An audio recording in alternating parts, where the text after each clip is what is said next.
Hello everyone, आप सभी का स्वागत है आपके अपने चैनल एग्ज़ाम कॉलिंग में। दोस्तों, रेलवे टीचर सिलेबस लेके आई हूँ मैं आज, जिसके बारे में मुझसे कई लोगों ने कहा कि मैम, रेलवे टीचर्स जो टीजीटी पीजीटी की वैकेंसी आई थी भारत सरकार रेल मंत्रालय की तरफ से, उसके बारे में एक डिटेल वीडियो डाली है कि उसका सिलेबस क्या होगा। तो मैं इस वीडियो में आपके साथ रेलवे टीजीटी पीजीटी और पीआरटी के टीचर के बारे में पूरी डिटेल्स दूंगी कि सिलेबस क्या है, क्या पैटर्न है, क्या क्राइटेरिया है, सब कुछ मैं बताऊंगी। और साथ ही मैं बताऊंगी कि क्या पढ़ें, कैसे पढ़ें और कहाँ से पढ़ें। तो इस वीडियो को आप लास्ट तक ज़रूर देखिएगा दोस्तों, वीडियो को स्किप मत करिएगा। और जिन्होंने हमारा चैनल सब्सक्राइब नहीं किया है वो चैनल को सब्सक्राइब ज़रूर कर लें। चलिए वीडियो को आगे देखते हैं। फ्रेंड्स, जैसे कि आप देख सकते हैं कि पेपर पैटर्न कैसा होगा, जिसके बारे में पूरी डिटेल में यहाँ दिया है कि व्यावसायिक योग्यता मतलब जो भी आप पेपर भर रहे हैं उसके लिए 50 मार्क्स का एक अलग से सिलेबस जो दिया गया है वो अलग है। उसके अलावा मतलब वो जो होगा वो आपके सब्जेक्ट से रिलेटेड होगा, वो आपकी पोस्ट से रिलेटेड होंगे। 50 क्वेश्चंस जो होंगे वो आपके पोस्ट से रिलेटेड होंगे। जैसे टीजीटी पीजीटी या पीआरटी है तो उसी से ही रिलेटेड 50 क्वेश्चंस होंगे। फिर जनरल जो होगा वो सामान्य जागरूकता मतलब जनरल अवेयरनेस, इससे 15 क्वेश्चन पूछे जाएंगे। सामान्य बुद्धि और तर्कशीलता मतलब एप्टीट्यूड से 15 क्वेश्चंस, मैथ से 10 क्वेश्चन और सामान्य विज्ञान से 10 क्वेश्चन। तो टोटल जो फर्स्ट पेपर होगा, जो आपका पेपर होगा वो 100 मार्क्स का होगा। अब दोस्तों इसी के साथ एक और चीज़ समझ लें कि कुछ पोस्ट में क्या दिया गया है। इन्होंने second paper as a PPT presentation मांगी है, जिसमें आपको टीचिंग करके दिखाना होगा। अब हम उसके बारे में थोड़ा समझ लें। उससे पहले इसमें एक चीज़ और ध्यान दे दें कि इसमें नेगेटिव मार्किंग है दोस्तों, ठीक है। तो नेगेटिव मार्किंग वही है कि 1/3 भाग काट लिया जाएगा। एक क्वेश्चन गलत होने पर मतलब 3 क्वेश्चन सही हैं आपके और एक क्वेश्चन गलत हो जाता है तो आपका 2 ही क्वेश्चन सही रह जाएंगे, ठीक है। एक आपका क्वेश्चन कट जाएगा, आंसर कट जाएगा, ठीक है दोस्तों। तो देखते हैं दोस्तों कि इन्होंने आगे डिटेल में क्या दिया है। तो इन्होंने कहा है कि प्रदर्शन परीक्षण शिक्षण कौशल परीक्षा, इसमें जो है ये जो सेकंड पेपर होगा ये होगा, जो पहला पेपर है वो 100 मार्क्स का है सीबीटी, जो कि शिक्षकों के लिए प्रदर्शन शिक्षण मतलब पीटी, शिक्षण कौशल परीक्षा टीएसटी होगा। स्नातकोत्तर यहाँ पे पीजीटी की बात की गई है और प्रशिक्षित स्नातक मतलब ग्रेजुएट टीचर टीजीटी, शारीरिक शिक्षक अनुदेशक पीटीआई और सहायक अध्यापिका जूनियर स्कूल टीचर, ठीक है। तो तीनों ही के बारे में, तीनों में ही आपका प्रदर्शन परीक्षण और शिक्षण कौशल परीक्षा ली जाएगी। इसका रेशियो क्या होगा, तो 85 जो % होगा वो आपका रिटर्न से लिया जाएगा। जो आपका टोटलिंग बनेगी, सम बनेगा, 85 और 15 का रेशियो रहेगा। मतलब 15 मार्क्स का ही 100 में से 15 मार्क्स का ही समझ लीजिए, एक तरीके से 100% में से 15% ही आपका प्रदर्शन परीक्षण पे होगा और 85 जो होगा वो रिटर्न एग्ज़ाम पे होगा, जो ऑब्जेक्टिव होने वाला है, ठीक है दोस्तों। आगे इसी में ही देख लेते हैं संगीत शिक्षक प्रशिक्षित स्नातक शिक्षक, संगीत प्रशिक्षक स्नातक शिक्षक शिल्प और चित्रकला पदों के लिए सीपीटी लिखित परीक्षा और प्रदर्शन परीक्षा कौशल परीक्षा का महत्व क्रमशः 60-25-15 के अनुपात में होगा, ठीक है दोस्तों। अब देखें कि इसमें होगा क्या।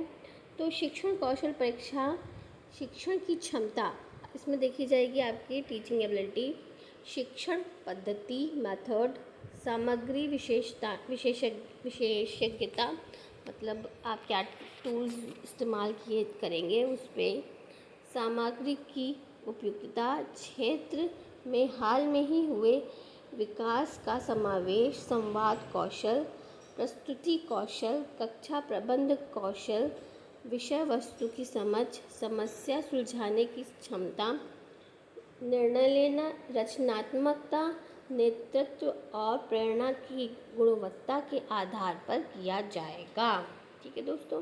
ये सब मापदंड हैं इनके, इसी क्राइटेरिया के हिसाब से आपका सिलेक्शन होगा। उम्मीदवारों को समिति के सामने पावर पॉइंट प्रेजेंटेशन करना होगा। दोस्तों इन्होंने इसमें लिखा है साफ साफ कि आपको पावर पॉइंट प्रेजेंटेशन करना होगा, ठीक है। किसी अन्य विषय, किसी अन्य शिक्षण में सहायक सामग्री का उपयोग करने के लिए कहा जाएगा, ठीक है। कौशल परीक्षा का समय समिति द्वारा तय किए जाएगा, जो कि अनुमान है, मतलब अभी ये डिसाइडेड नहीं होगा कितने मिनट दिए जाएंगे, 15 से 30 मिनट के बीच दिया जाएगा, ठीक है। कौशल परीक्षा 150 अंक की होगी। कौशल परीक्षा के लिए कोई न्यूनतम योग्यता अंक नहीं होंगे, तथापि कुल अंकों में कौशल परीक्षा का महत्व 15% होगा।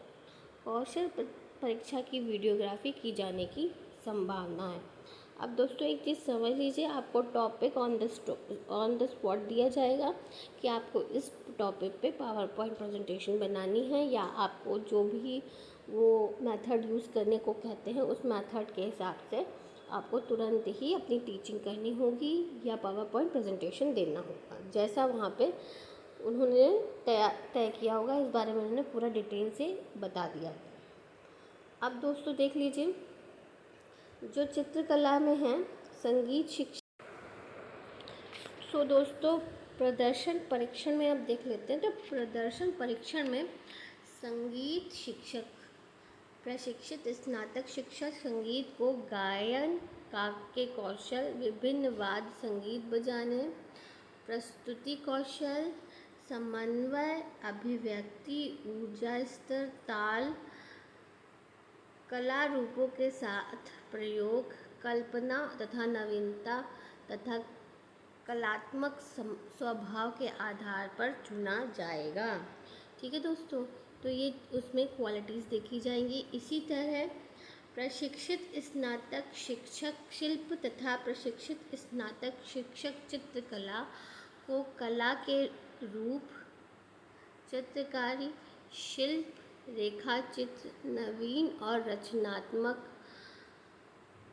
दृष्टिकोण, सौंदर्य बोध, संवेदनशीलता, अवरोध कौशल, विवेचन, मौलिकता, वास्तविक जीवन के साथ सहसंबंध, विभिन्न कला विधाओं और माध्यमों के साथ प्रयोग, आकार अनुपात में स्पष्टता तथा रंग का महत्व, संतुलन और चमक के प्रदर्शन पर चुना जाएगा, ठीक है दोस्तों। तो आप जो संगीत गायन वादन से जो दे रहे हैं या फिर जो चित्रकला से दे रहे हैं, शिल्प या चित्रकला से, तो उनमें ये विशेषताएं देखी जाएंगी। समिति द्वारा मौके पर ही तय किए जाएगा। उम्मीदवारों को तैयारी के लिए पर्याप्त समय दिया जाए और प्रदर्शन परीक्षण के स्थान पर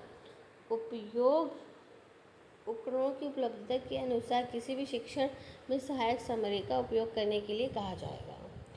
प्रदर्शन परीक्षा 100 अंक का होगा, ठीक है। प्रदर्शन परीक्षा के लिए कोई न्यूनतम योग्यता अंक नहीं होंगे, तथापि प्रदर्शन परीक्षा का महत्व कुल अंकों का 25% होगा। प्रदर्शन परीक्षण की वीडियोग्राफी की जाने की संभावना है। तो दोस्तों मैंने आपको मोटा मोटा मतलब अच्छे से बता दिया है, मोटा मोटा नहीं कहेंगे कि अच्छे से बता दिया है कि कैसा पेपर पैटर्न होगा। अब इन्होंने एक बात कही थी विषय पे, जो उन्होंने कहा था व्यावसायिक जो पोर्शन है उसको, अब हम उसको सबसे पहले दोस्तों हम देख लेते हैं सभी पोस्ट ग्रेजुएट टीचर प्रशिक्षण ग्रेजुएट टीचर मतलब टीजीटी का। तो इसमें क्या मांगा है इन्होंने मांगा है शिक्षा का दर्शन शास्त्र के विभिन्न स्कूल, भारतीय विचारकों और पश्चिमी विचारों के अनुसार शिक्षा। तो इसमें आपका आ जाएगा जो टीचिंग के जो हैं जैसे पावला वगैरह, वो सब सिद्धांत वगैरह इसके अंदर आ जाएंगे। भारतीय संदर्भ में समाजशास्त्र की शिक्षा।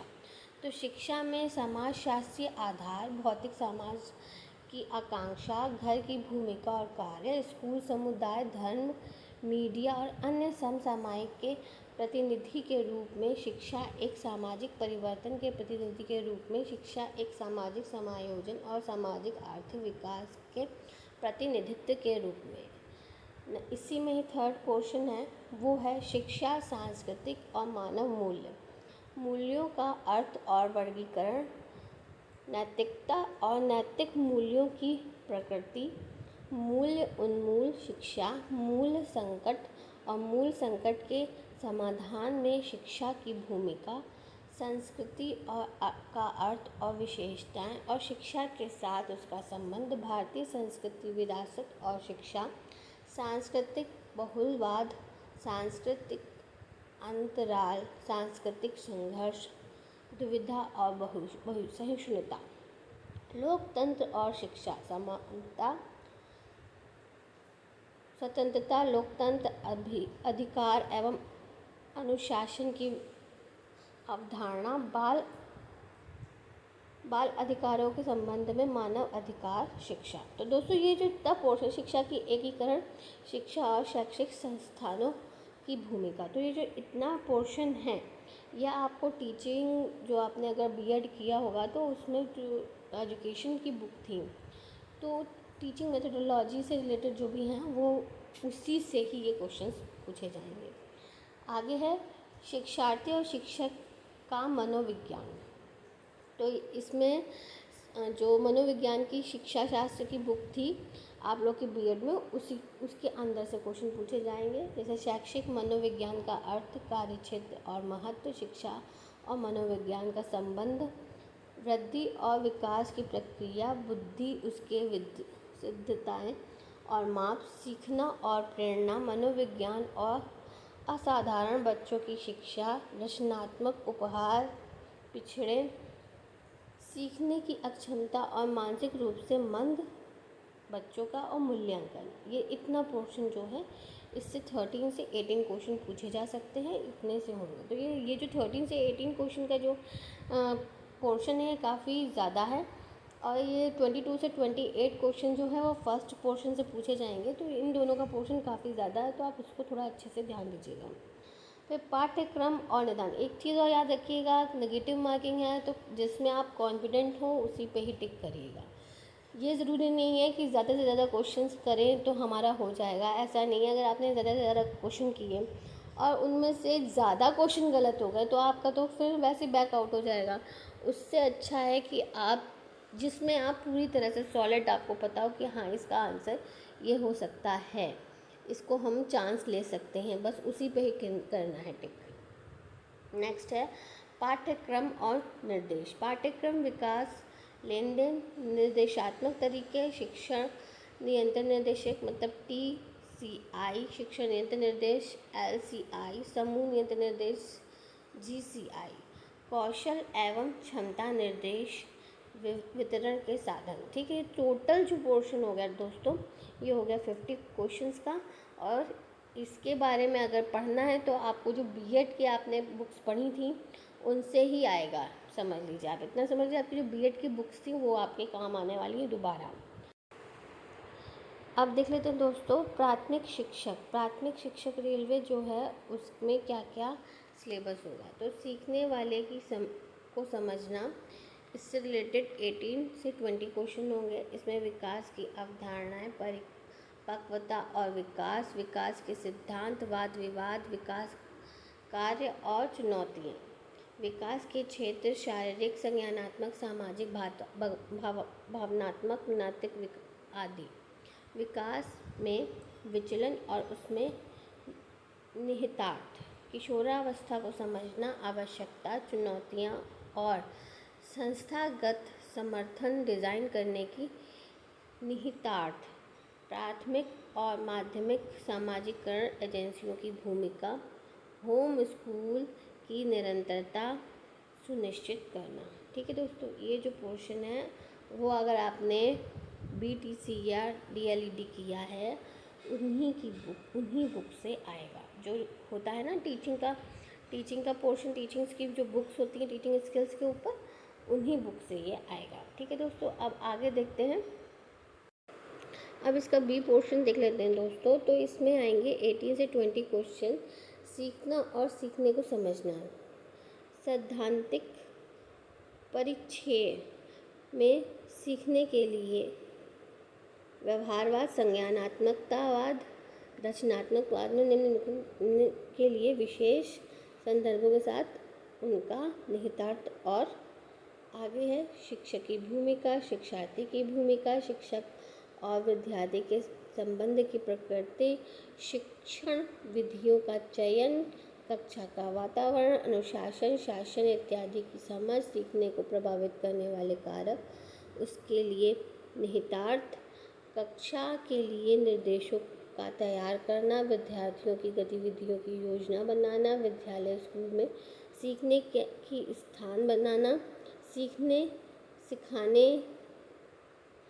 के की योजना तैयार करना तथा आयोजन करना, पाठ्यक्रम और पाठ्य चर्चा की अवधारणा, अवरोक्ष, अपरोक्ष और छुपा पाठ्यक्रम। अब अपरोक्ष ये जो है ये वर्ड ये थोड़ा सा आप लोग के लिए नहीं फ्रेंडली होगा, पर अपरोक्ष मतलब जो कि दिखता है और छुपा पाठ्यक्रम मतलब जो नहीं दिखता। जैसे कि खुला, जैसे कि आप समझ लीजिए ऐसे कि जो सिलेबस होता है वो आपका परोक्ष हो गया, और जो छुपा पाठ्यक्रम हो गया उसमें जैसे कि आपकी लैब एक्टिविटीज़ आ गई, या फिर आपने उसके साथ साथ कोई मॉडल बनवा लिया, या आपने उसके कोई प्रैक्टिकल करवा लिया, तो वो छुपा पाठ्यक्रम के अंतर्गत आ जाता है।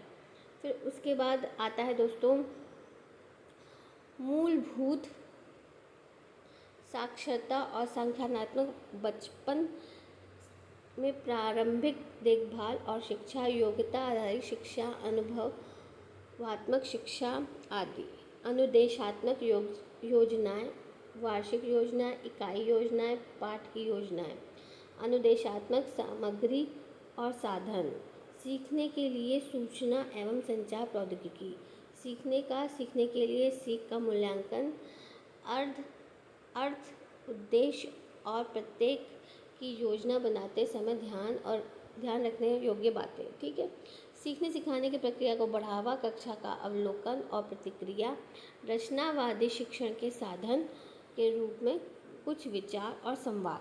ठीक है दोस्तों, तो ये हो गया हमारा बी पोर्शन। अब देखते हैं सी पोर्शन में क्या है। तो सी पोर्शन से जो है दोस्तों सिर्फ 4 से 6 क्वेश्चन पूछे जाएंगे। इसमें आएगी विविधता, विकलांगता और समावेश की अवधारणा, सामाजिक निर्माण के रूप में विकलांगता के निहितार्थ, विकलांगता के प्रकार, उसकी पहचान तथा हस्तक्षेप, विद्यालय में मानसिक स्वास्थ्य की अवधारणा, सभी छात्रों और कर्मचारियों के लिए मानसिक स्वास्थ्य की उपचारात्मक, निवारक, प्रोत्साहक आयामों को संबोधित करना, मार्गदर्शन और परामर्श का प्रावधान करना, विद्यालय और समुदाय को एक सीखने के संस्थान के रूप में विकसित करना। ठीक है दोस्तों, ये आ गया आपका पूरा सी पोर्शन। अब देखते हैं कि अगेन दोस्तों यहाँ पे डी पोर्शन से 4 से 6 क्वेश्चन पूछे जाएंगे। ये क्वेश्चन होंगे विद्यालय संगठन और नेतृत्व के ऊपर। एक चिंतनशील व्यवसायी दल निर्माता, पहल प्रारंभ करने वाला प्रशिक्षक, संरक्षक के रूप में लीडर, विद्यालय परिप्रेक्ष्य में नेतृत्व, अनुदेशात्मक, वितरित एवं परिवर्तनकारी, दृष्टिकोण बनाना, लक्ष्य निर्धारण करना, विद्यालय विकास के लिए योजना तैयार करना, विद्यालय प्रतिक्रियाओं और मंचों का उपयोग कर सीखने और सिखाने को मजबूत करने के लिए वार्षिक कैलेंडर, समय सारणी, अभिभावक शिक्षण मंच, विद्यालय सभा, शिक्षक विकास मंच, अध्यापन शिक्षा में सुधार लाने के लिए उपलब्धता के डाटा का अनुप्रयोग करना, विद्यालय स्वमूल्यांकन और सुधार, समुदाय उपयोग और अन्य पड़ोसी विद्यालय और उच्च शिक्षा संस्थानों के लिए साझेदारी बनाकर सीखने वाला समुदाय बनाना। ठीक है, तो ये जो है क्वेश्चन दोस्तों, इससे रिलेटेड आएंगे आपके मात्र 4 से 6 क्वेश्चन। नेक्स्ट है शिक्षा के परिप्रेक्ष्य। इसमें आता है दोस्तों जो टोटल क्वेश्चन आएंगे वो आएंगे 2 से 3। इसमें आएगा शिक्षा के लक्ष्यों को प्राप्त करने में विद्यालय की भूमिका, NEP 2020, जिसमें बचपन के प्रारंभिक देखभाल और शिक्षा सीखने की नींव, मूलभूत साक्षरता और संज्ञानात्मकता, विद्यालय में पाठ्यक्रम और शिक्षा शास्त्र, समग्र और एकीकृत शिक्षा, न्याय संगत और समावेशी शिक्षा, सभी के लिए शिक्षा, योग्यता आधारित शिक्षा एवं शिक्षण, बाल अधिकार के लिए मार्गदर्शन, सिद्धांत, बच्चों के सुरक्षित वातावरण के अधिकार की रक्षा करना और प्रावधान करना, बच्चों को निःशुल्क एवं अनिवार्य शिक्षा का अधिकार अधिनियम 2009, स्कूली शिक्षा में विशेष संदर्भ में शिक्षा में राष्ट्रीय नीति का ऐतिहासिक अध्ययन, स्कूल पाठ्यक्रम के सैद्धांतिक परिप्रेक्ष्य में सीखना और ज्ञान पाठ्यक्रम क्षेत्र, स्कूल चरण शिक्षा शास्त्र और मूल्यांकन। तो टोटल जो हो गया इसका दोस्तों वो हो गया 50 क्वेश्चंस का। ठीक है, आगे देखते हैं। सहायक अध्यापक की पोस्ट देख लेते हैं दोस्तों। इसमें आता है आपका शैक्षिक मनोविज्ञान, इसमें बुद्धिमत्ता, प्रकृति, अर्थ, माप, सीखना, विकास एवं बच्चों का विकास, व्यक्तित्व विकास और समायोजन, बच्चों के व्यक्तित्व अंतर। इससे 25 से 29 क्वेश्चन पूछे जाएंगे। फिर शिक्षा प्रौद्योगिकी और शिक्षण, सीखने की प्रक्रिया, संवाद कौशल, शिक्षण सीखने की सामग्री, पाठ्य पुस्तक, मल्टीमीडिया सामग्री, कक्षा में बहुभाषीय साधन, रचनात्मक शिक्षण, कंप्यूटर और उसके अनुप्रयोग। ठीक है, ये जो जूनियर शिक्षा की भर्ती थी वो मेनली कंप्यूटर टीचर के लिए थी, इसलिए इसमें कंप्यूटर के बारे में थोड़ा सा पूछा जाएगा। टोटल क्वेश्चन जो होंगे वो 50 होंगे और पेपर भी 50 मार्क्स का होगा। तो दोस्तों अगर आपको इसकी प्रिपरेशन करनी है तो उसमें अच्छे से जुट जाए। TGT PGT के लिए आपको BEd जो बुक्स हैं वो बहुत बेस्ट है, और BTC की अगर आपने किया है, DLED किया है, तो उसके लिए आपके प्राथमिक शिक्षक की जो पोस्ट है उसकी बुक्स बहुत काम आएंगी। बाकी ये सहायक अध्यापिका की जो पोस्ट है इसमें भी ज़्यादातर जो चीज़ें हैं वो टीचिंग से ही रिलेटेड हैं, तो आपके पास अगर BEd की बुक्स हैं तो वो उनका आप रेफरेंस ले सकती हैं, उनसे आप पढ़िए, अच्छे से पढ़िए, आपका सिलेक्शन होगा। All the best. और अगर आपको ये वीडियो पसंद आई तो लाइक सब्सक्राइब करना ना भूलें। कमेंट में लिखें अगर आपको इसके डिटेल नोट्स चाहिए। ठीक है दोस्तों, तो मेरे टेलीग्राम चैनल को ज्वाइन कर लीजिएगा, उसका लिंक मैं डिस्क्रिप्शन में डाल दूँगी, वहाँ पर मैं आपके साथ सारे नोट्स शेयर कर लूँगी। पर कमेंट में ज़रूर मुझे बताइएगा कि क्या आपको नोट्स चाहिए। ठीक है दोस्तों, आई होप आपको ये वीडियो पसंद आई है। Thank you, have a nice day.